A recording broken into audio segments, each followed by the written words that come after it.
उदालगुरि दखरा एबसुनि खुंगा 54थि थान्दै जखन्थाइ हाबाफारिया मैया मोनसे मेहेरगोनां हाबाफारिनि गेजेरजों थुंगिबाय। अरायसम बर' हारिनि गांनाय उखैनाय, नासयनाय, गादबनाय, थैनाय आरो थांनायखौ लानानै हारिखौ बुहुमाव गेरेमसा महरै जेब्लायबो सिनायथि होबोनाय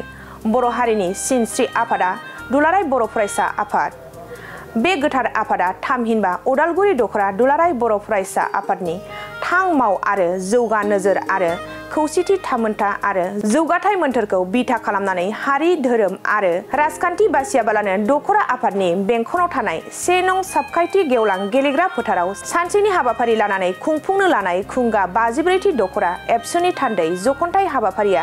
लोब लोब रायजो राजाफोरनि मददाव आरो हेफाजाबाव जाफुंसार महरै जोबनानै थाङो।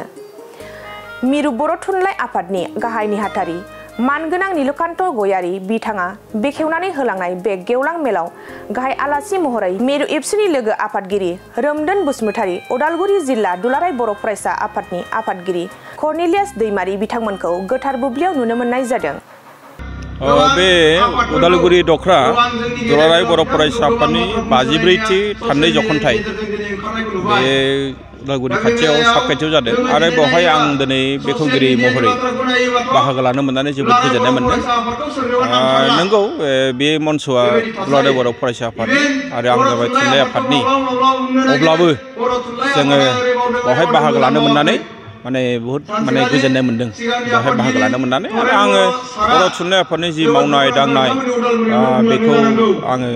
खोन्थानो मोननानै आं गावनो गोजोननाय मोनदों। सोलोंथाइखौ लानानै सरकारसिम दा थुनलाइ आफादनिफ्राय माबायदि सावरायदों? बर' थुनलाइ आफादनिफ्राय जोङो बिबान लानायनिफ्राय बुंनो थाङोब्ला नैबे गोदान मावफुं आफादा जों जिरायाखै। जोङो हानायमानि मावबाय थादों आरो बेवहाय बर' थुनलाइ आफादा हारसिङै नङा, दुलाराय बर' फरायसा आफाद थानानैनो जों जयैनो खामानिखौ मावबाय थादों। गाहायै जोङो हायार सेकेन्डारियाव 11-12आव इतिमध्य जोंहा आसाम सरकारा बेखौ बाहायनो थाखाय जोंहा बाहायबायबो, फरायसाफ्रा फरायदों। आनजादनि बेलायाव जा एसे खेलिमेलि दङ बेखौबो जों फोजोबबाय आरो बेनि अनगायैबो जोंहा जोंनि बानान खान्थि, जोंनि सोदोब बेखौ लानानैबो बर' थुनलाइ आफादा खामानि मावबाय थादों आरो बे बानान आरो सोदोब खान्थिनि बेलायाव एसे गोनो गोथो दंमोन। बेबो नैबे जोंहा मख'आव जानो गोनां 63थि बोसोरारि जथुम्मा बेनि सिगाङावनो बे समस्या जोबलांसिगोन। आरो बेल' नङा, जोंहा SCRT-नि जि खामानि बेखौबो दायो जों मावबाय थादों। जोंहा इतिमध्य जोंनि एक्सपार्टफ्रा जायफ्रानोखि स्कलारफोर जों दैथायदों बिथांमोना बे बेलायाव एक्टिभलि खामानि मावबाय थादों। बेखायनो जों गासै बिथिङावनो जोङो सरकारजों थाफानानै जों खामानिखौ मावबाय थादों। सरकारनो जों खोन्थादों आरो जोंनि हायार सेकेन्डारिनि जायफोरनाखि फरायसाफोर जाहाथे बिसोरो फ्रि बिजाब मोननो हायो बेखौबो जों सरकारनो मिथिहोबाय आरो सरकारा जोंनो खोथा होदों बे बेलायाव। बेखायनो आं दिनै नोंथांमोननि गेजेरजों बे मिडियानि गेजेरजों बुंनो लुबैदों जे बर' थुनलाइ आफादा जों जनानै थायाखै आरो जों जेखौ हारसिं हायाखै बेखौ जोङो दुलाराय बर' फरायसाफोरखौ लाफानानै जों खामानिखौ मावबाय थादों। आচ্ছা, जों नुनो मोनदों जे बर' बिजोंनि फरायसालियाव फोरोंगिरि थिसननायखौ लानानै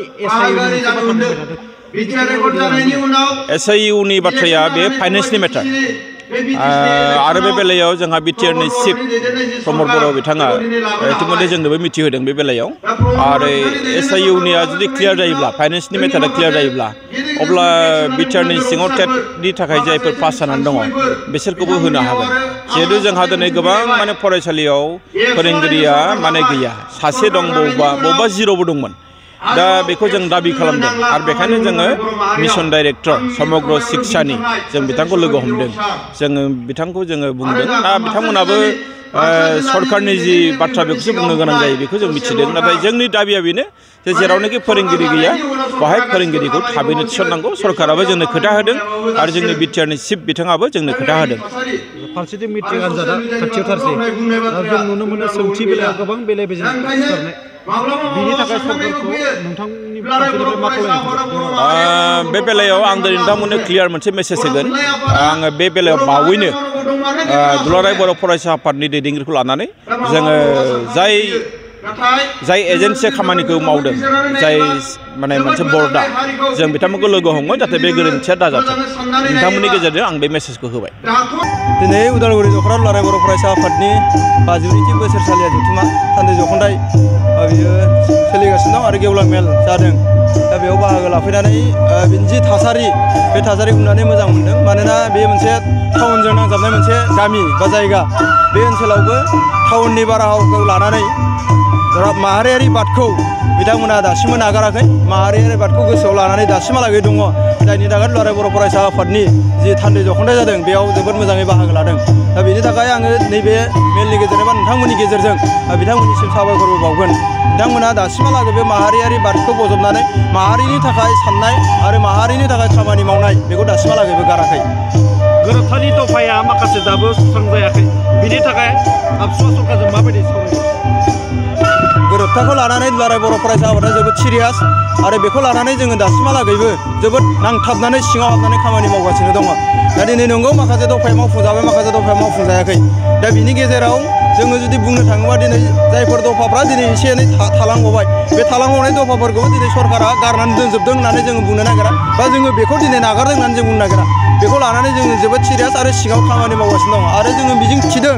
जोंनि जि नाजानाय बे नाजानायजों बे जि थाबोनाय दफाफोर बेखौ थाबैनो मावफुंगोन आरो सरकाराव बाध्य'आव मावफुंनांगोन दा बेखौ जोङो मिजिं थिदों मेट्रिक आनजाद फैगासिनो खाथियाव बेनि थाखाय फरायसाफोरनिसिम जोबथारनायाव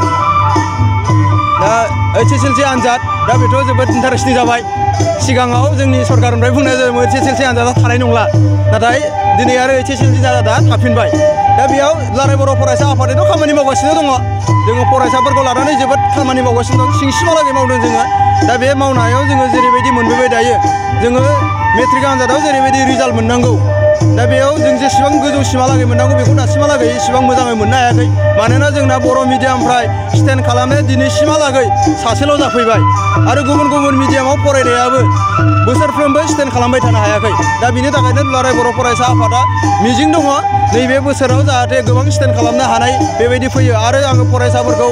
खावलायगोन बा बिथांमोनखौ बुंथिहरगोन बिथांमोननिसिम जाहाथे जोंनि फरायसाफोरा ओरैनो पास जानाय बा ओरैनो फार्स्ट डिभिजनसिम थानायल' फरायालासिनो नाजायालासिनो जाहाथे स्टेन्ड खालामनो हायो आसामनि टप 10आव हाबनो हायो बा बिनिफ्राय आरो नाम्बार 1आव फैफिननो हायो आसामनि मादाव बेखौ जाहाथे नाजायो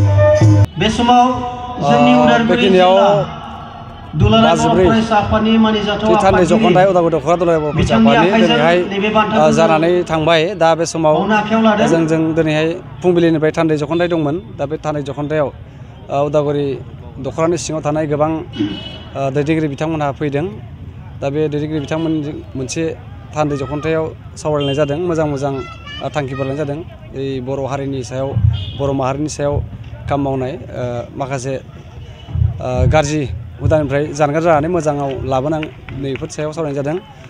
जों आसा खालामदों बेफोर सावरायनायनि गेजेरजों मिरुनिसिम थांनानै जाहाथे बे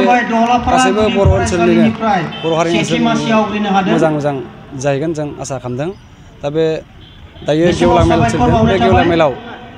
बेखेवगिरि हिसाबै जों मोननो हादों बर' थुनलाइ आफादनि गाहाय नेहाथारि मानगोनां नीलकान्त गयारि सारखौ आरो गाहाय आलासि महरै मोननो हादों जोंनि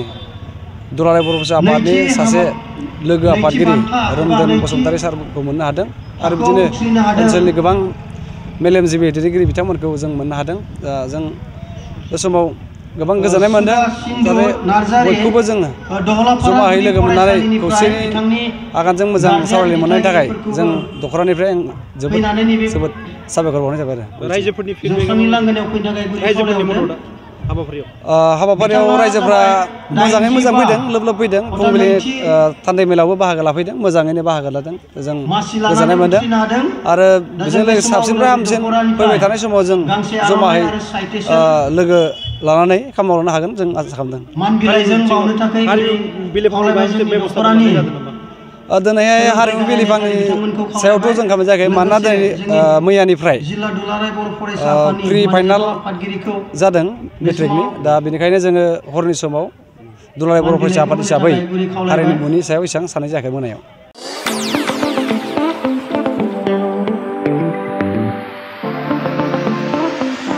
सानाय सुनाय बेरामनि जेंनायाव गोग्लैना थानायफोरनि थाखाय गोजोनथाव खौरां गावनि देहानि सानाय सुनायखौ लानानै दुखुआव थानो गोनां गैला जुदि नोंथाङा सानाय सुनाय दंब्ला जिंगासिनांगौनि गोनांथि गैया नंगौ चिरां जिल्लानि बेंटल गेट चापागुरियाव थानाय SI निउर'थेरापि सेन्टाराव नोंथाङा गोरलैयैनो देहानि सानाय सुनायखौ फाहामथाय लानो हागोन बे सेन्टाराव सिं सानाय, आफादावरि सानाय, मोदोम जरा सानाय, आइजोफोरनि जेंना, खर' सानाय बायदि बायदि रोखोमनि बेरामखौ फाहामथाय होनाय जायो। बे एसआइ निउर'थेरापि सेन्टाराव बेरामिया थानानै फाहामथाय लानो हानायनिबो सुबिदा दङ। नोंथाङा एसआइ निउर'थेरापि सेन्टाराव फाहामथाय लानो गोसो दंब्ला नैबे जानबुं नम्बर 7620160459 नङाब्ला 9476977956 आव थोंजों सुलाद लानो हागोन।